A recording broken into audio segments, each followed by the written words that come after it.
মোৰ নাম জ্যোতি বেগম আছিলে। মই মালিকৰ ঘৰ জ্যোতি বেগম লিখিছিলোঁ। আৰু এতিয়া বৰ্তমান মই ইছলাম ধৰ্ম এৰি এতিয়া আমি হিন্দু ধৰ্মত আহিলোঁ। এইটো ধৰ্ম আমি এতিয়া আজি কৰণ ল'লোঁ আৰু তাৰপিছত এনেকৈ আমি চলি গৈ থাকিম। আৰু আপোনালোকৰ পৰিয়াল কিমানজনীয়া পৰিয়াল আছে?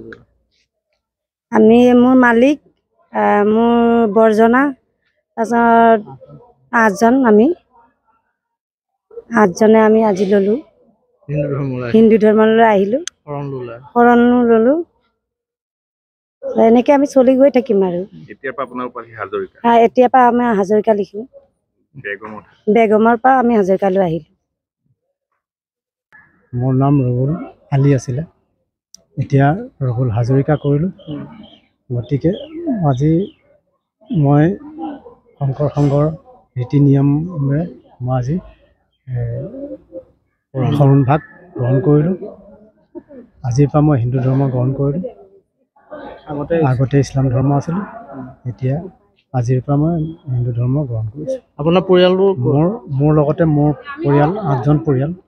আমাৰ ভাই ককাই 2জন আৰু মোৰ ল'ৰা ছোৱালী মিলাই আমাৰ সকলোৱে আজি শৰণ গ্ৰহণ কৰোঁ।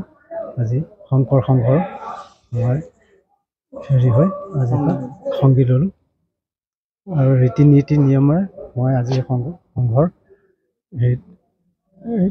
হেৰি মতে চলিম। কি কাৰণত আপুনি সংঘলৈ বা হিন্দু ধৰ্মৰ প্ৰতি আকৃষ্ট হ'ল? হিন্দু ধৰ্মৰ প্ৰতি আকৃষ্ট মানে মোৰ সৰুৰে জন্মই মোৰ হিন্দুৰ মাজতে হ'ল। গতিকে হিন্দু সমাজৰ মাজতে ডাঙৰ হ'লোঁ। আগতে দেউতা মা আছিলে, তেতিয়ালৈকে আছিলোঁ। দেউতা মা যোৱাৰ পাছত আৰু মই অকলশৰীয়া হৈ গোটেই মোৰ পৰিয়ালবৰ্গ ত্যাগ কৰি মই এই সংঘলৈ মই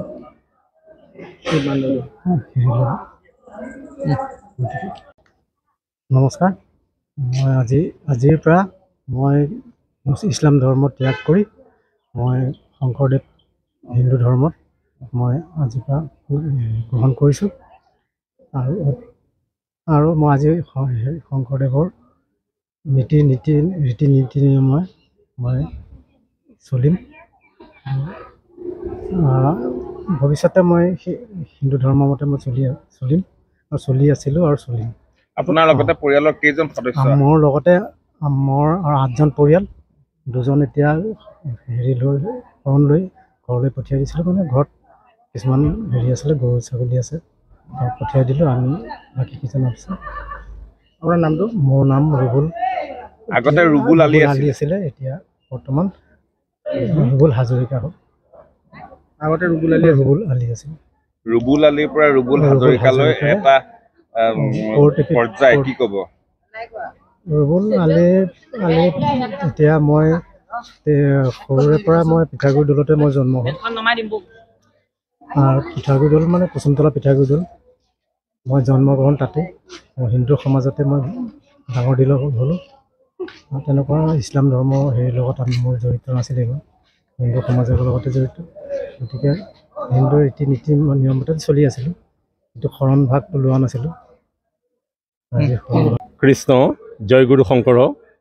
আজি আমাৰ কাৰণে অতি সৌভাগ্যৰ দিন। শ্ৰীমন্ত শংকৰদেৱ সংঘৰ জামগুৰি আঞ্চলিকত আজি এটি শৰণ শিবিৰ সমাপ্ত হৈছে। ইতিমধ্যে প্ৰায় 250ৰো অধিক যুৱক যুৱতী আই বাপে ইয়াতে শৰণ গ্ৰহণ কৰিলে। ইয়াতে উল্লেখযোগ্য কথাটো হ'ল যে মুছলমান ধৰ্মৰ এগৰাকী ব্যক্তিয়ে, ইছলাম ধৰ্মৰ এগৰাকী ব্যক্তি, আগতে ৰুবুল আলী আছিলে, তেখেতৰ পৰিয়ালৰ সহিতে ইতিমধ্যে হিন্দু ধৰ্ম গ্ৰহণ কৰিছে। আৰু হিন্দু ধৰ্ম গ্ৰহণ কৰি আজি আমাৰ শ্ৰীমন্ত শংকৰদেৱ সংঘৰ আঞ্চলিক কীৰ্তন গৃহত, জামগুৰি আঞ্চলিক কীৰ্তন গৃহত আমাৰ শৰণ শিবিৰত তেখেতসকলে অংশগ্ৰহণ কৰিলে। আৰু শৰণ গ্ৰহণ কৰি আজিৰ পৰা আমাৰ শ্ৰীমন্ত শংকৰদেৱ সংঘৰ তেখেতসকলৰ পৰিয়ালটি সংগী হিচাপে আজিৰ পৰা আমাৰ নামাংকিত হ'ল। যোৱাকালিলৈকে তেওঁলোক ইছলাম ধৰ্ম আছিলে, আজিৰ পৰা তেওঁলোক হিন্দু হ'ল। আৰু হিন্দু হৈ তেখেতসকলে আমাক শ্ৰীমন্ত শংকৰদেৱ সংঘৰ প্ৰতি আকৃষ্ট হৈ তেখেতসকল ইছলাম ধৰ্মত থাকোঁতেও তেখেতসকলে আমাক শ্ৰীমন্ত শংকৰদেৱ সংঘৰ বিভিন্ন সময়ত বিভিন্ন কাম কাজত সহায় কৰি আহিছে।